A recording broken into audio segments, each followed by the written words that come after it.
Oh, there it goes. Got it. Here is this frame. I don't think I thrifted this. I think this was a gift from my mother-in-law, and it had a painting in it, obviously. I took it out a while ago. I painted this up. Then I just wasn't happy with the color. Kind of tossed it to the side. I have an idea for it, and I'm going to start by painting the entire thing in coal black. Sometimes when my fusion lids get stuck, a little bit of heat, and then I have this kind of jar opener. It usually works. Let's see if I can get this done. And I just keep turning it to make sure the heat is going on all sides. Let's see. Oh, there it goes. Got it. All right. I'm going to mix this up a little bit. You do want to make sure with your fusion paints that you are mixing up any paint, but really with the fusion and any of the all-in-one paints, the sealer that's in there will separate from the rest of the paint, and it can cause it to look a little bit more streaky. It might not work as well as when it's already mixed up. So just a good rule of thumb to stir up any of the paints that you're using before you start. Okay, now that that's set up, didn't waste any paint. I'm going to use this real quick. Look what's included in this month's box. The new color by Sweet Pickins. It's part of the Bespoke collection, Antique Ironstone. I have been wanting to try this color, and I'm super excited to try it today. Here's an example of what this color will look like with different types of oil wax finishes. I'm going to be using Bespoke, which is the color, Bespoke is the collection. This is Antique Ironstone, and it is a Sweet Pickins milk paint curated by, I believe, Jamie Ray Vintage. And it creates this beautiful, off-white, more of a grayish undertone. And it's still a little thick. I usually start with it thicker and just use my Mr. bottle to make it lighter. I find that that's more easier for me than either waiting or adding more powder later. This seems to be an easier method for me. Everybody's different. There we go. Okay. So once it's ready, now we're going to paint it onto our piece. I did end up painting this piece with maybe 2.5 to 3 coats of this color to make sure it got the coverage that I wanted. I did use the heat gun in between each coat to bring out some of that crackle, and then I set it aside to dry overnight so it fully dried and cooled off. Once everything was good and dry, I came back with some DIY dark wax, and I am working it into the details around that frame, both where those nooks and crannies and detailing is, as well as where that crackle was. I really want it to sit into the details so when I wipe it back, you can really see that texture.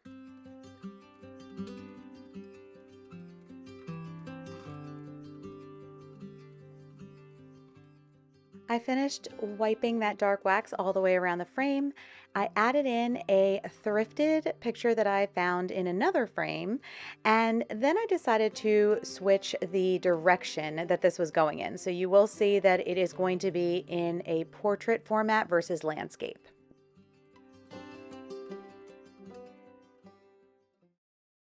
For my next projects, I have these 2 boards. Both of them are 12 by 18 inches, and they're like wood canvases. I got these at the Goodwill bins about a year ago. There was a set of 6 of them that I found, or I found 6 of them and created a set, I should say, because they were all separated. I'm going to be painting the fronts of both of these pieces in white. This is a very budget-friendly white paint by Apple Barrel. Okay, here is one of the papers from Sonnet's April Maker's Box. This is Roy Cycle decoupage paper, and I believe this is old Ironstone chocolate pots. All right, I'm gonna just cut these in half. Here's the first of my 2 canvases. It has been painted with one thick coat of Apple Barrel white paint. And now I'm going to position this to the best of my ability on this paper. I was thinking about whether or not to put this up at the top and then have something down here, but when I messed around with it, like if you look, so if we take off compliments of and it starts there, it'll only have part of the address. So I figured if I bring it down, I could save this piece and put this on another paper, or I'm sorry, another project. I will be using DIY's liquid patina for this project. I have that and my Mr. bottle with me, and I am going to grab a brush that's a little bit thicker than normal because I am going to be on a wider surface. I will say that when you are going to decoupage a large piece like this, there's a few important things to remember. Patience is key. That is the first and most important thing to avoiding any wrinkles, ripping, anything like that. You're going to want to start with a starter strip at the top, which you see me doing right now, and then you're going to lay your misted paper down very carefully and begin smoothing it out with your hands to try to eliminate those wrinkles. You can pick up and place down that paper again, which also helps with eliminating some of the air bubbles and wrinkles you might get, but be prepared because as you work your way down a piece like this, it will most likely show some bubbles that you weren't even noticing originally. It's something that happened to me both with this project and the next one, but I just wanted to make sure I mentioned it. As I work my way down, I do cover the top of the paper with that liquid patina just to make sure it stays where it is, and as it dries, it doesn't shrink up because that will then cause more of that wrinkling and some of those bumps. When I received this month's Maker's Box, I was so excited, not only because it's amazing, as always. I'm always super excited to see what beautiful papers I will be receiving and what fabulous colors Sonnet has chosen to coordinate with them, but also because this month I will be hosting my very first collaboration along with some of my friends here on YouTube. If you'd like to join us, we will be presenting the Coffee House collaboration on April 25th at 8 p.m. Eastern Standard Time. We would love to have you join us. I will be co-hosting with Dawn at Shabby Meets Bling, Monica at Up All Night DIY, and Mary at The Painted Peach. Once I have most of that paper down, I do have to go back and look all around the edges to make sure that I have no wrinkles on the side. This is where it becomes a very daunting task, and you do have to be careful.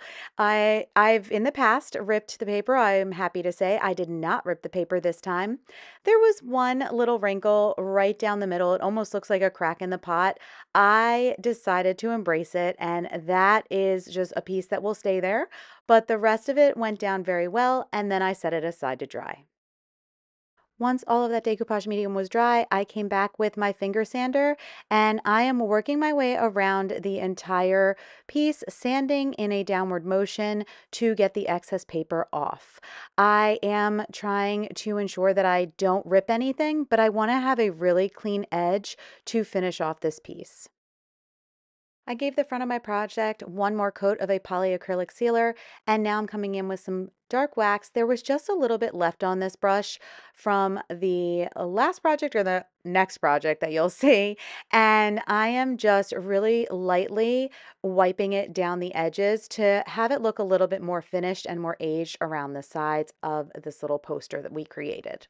I say little, but it is 12 by 18 inches, so it's a pretty nice size piece of wall art if this is something that is your style. And I can really see this in a space where you might have a kind of a bar, coffee bar kind of setup.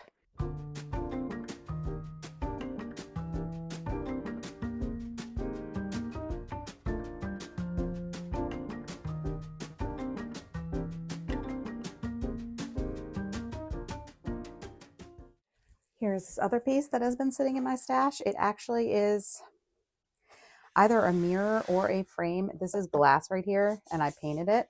I know, don't judge. And I have it sealed in right here. So all I'm going to do is give this a coat.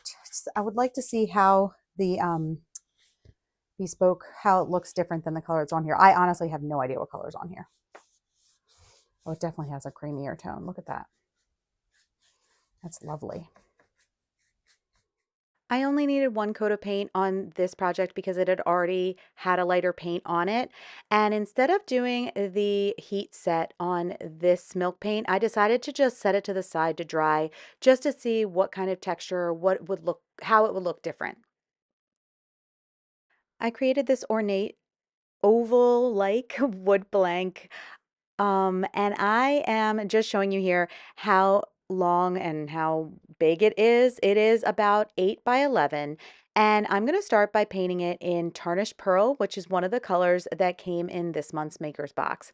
I think I've had this color before, but it's been quite a while, and I am really loving it. It is definitely something that I'm considering getting in a larger container because it is a very, very beautiful white, but also is thick enough that it provided excellent coverage on just one coat, and it wasn't even a thick coat.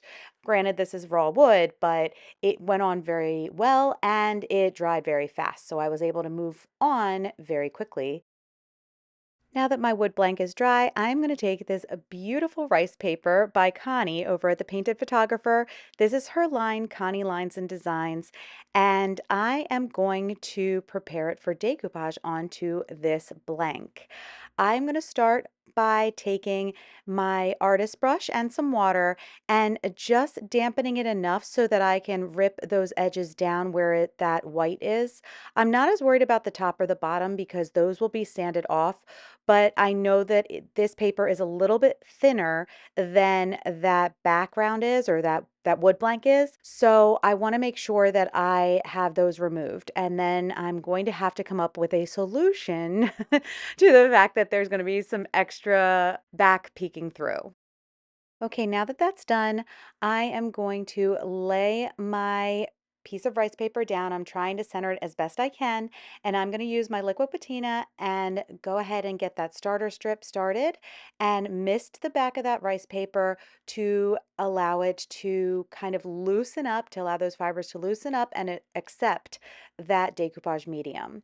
I'm going to work my way down the same way you saw me do in the last project. This one is obviously much easier, and one big difference between Connie's rice paper and Royce's decoupage paper is that this paper is much more durable. It does require more decoupage medium. I do feel that I have to use a little bit more. And one thing that I heard Connie say in a video that she did, I don't know if it was recent or not. A lot of her older videos have been popping up in my feed, which I love. But I do remember her saying that sometimes because you have that raw wood and then that clay-based paint, it can really soak up a lot of that medium. So she has sealed her projects before and then used decoupage over it. Again, that might be a older recommendation, but I remember hearing it more recently. I'm going to go ahead and finish this up and then lay another layer of that decoupage medium across the top of my paper. Once everything was fully dry, I used my finger sander and worked in a downward motion to get all of that excess paper off.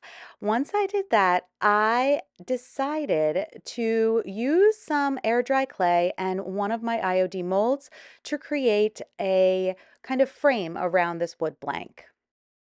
This is the Primitive Mold by IOD, and I'm just taking some DOS air dry clay and working it into that little mold that's on the bottom that creates a very lovely and very thin trim, which I will then glue around the entire wood blank to make it look like it is a small frame. I do end up casting 3 of these molds, and I actually end up needing a little bit of an edge of a 4th one to finish it off so everything fit onto my wood blank. I work through this process kind of quickly because I do want to make sure that everything is adhered on before any of that clay dries, and I'm trying to make sure that I have enough of that tight bond evenly distributed.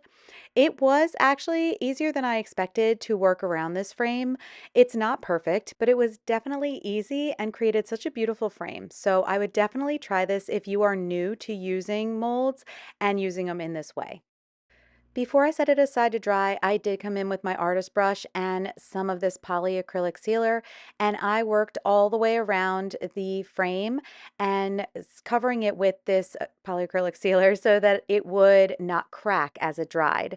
This actually ended up being an excellent way to avoid that cracking, and I was pretty impressed that I didn't find any splits or cracks the next day when I came back in to finish this project.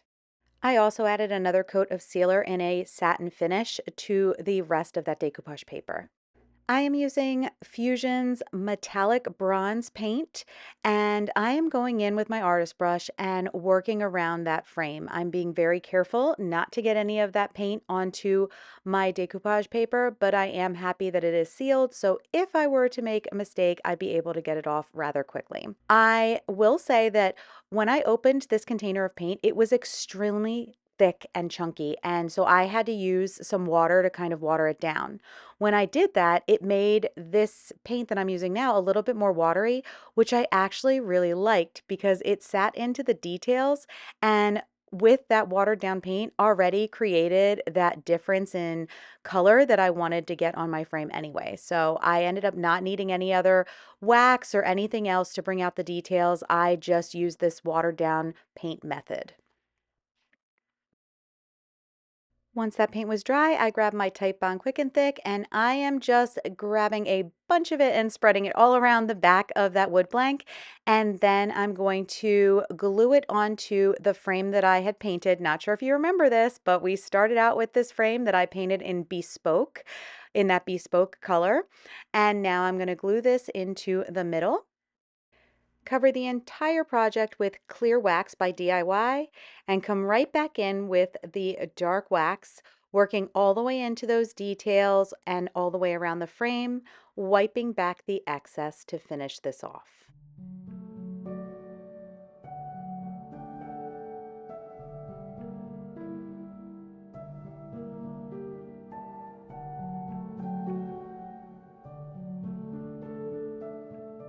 I hope you've enjoyed today's video. Please let me know in the comments which of these 3 pieces of wall art is your favorite.